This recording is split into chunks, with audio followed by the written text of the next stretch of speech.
Hello, learners.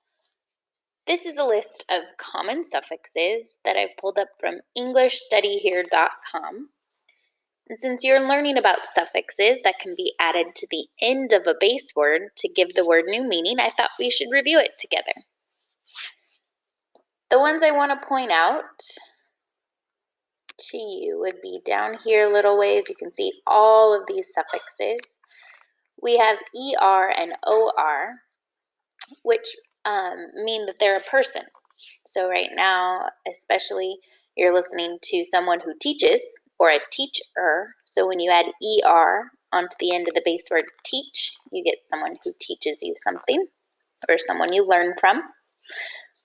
We also have people like doctors with an OR, which means the same thing. That's the person you go see when you're not feeling well. I want to scroll down a little further here so you can see some other examples. We have able, which actually is very similar to able. Those suffixes mean like you're able to be something or you have the ability to do something. Able is a suffix that when it's added on to the end of the base word inflate, we get inflatable. And to inflate something means to blow it up or fill it with air or make it bigger. And if it's inflatable, it's able to get inflated or able to get bigger.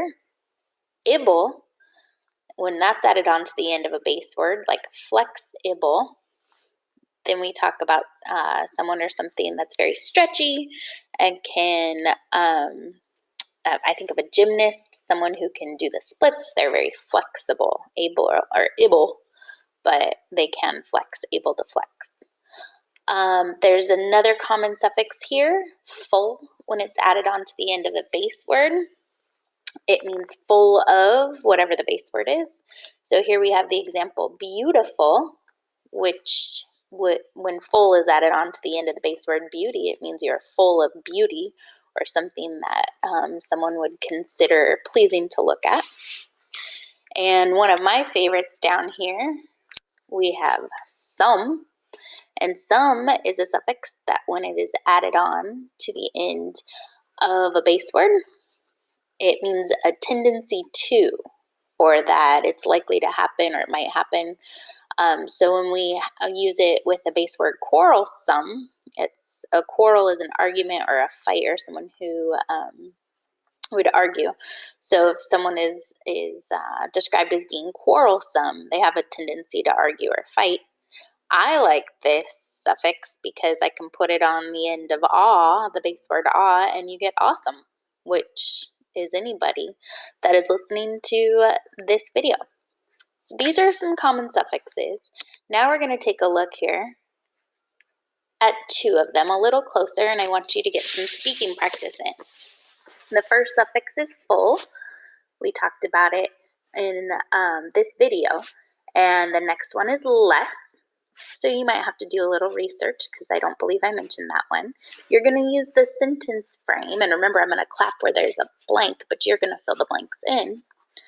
The suffix full means, an example of a word that uses the suffix is, this word means, and you're going to do the same thing for the suffix less. You might have to do a little research. You can go back in this video if you forgot, especially what full means, what the suffix full means. But don't cheat. Try and challenge yourself. See if you can fill those in before you look them up. And I hope you have fun. Keep learning.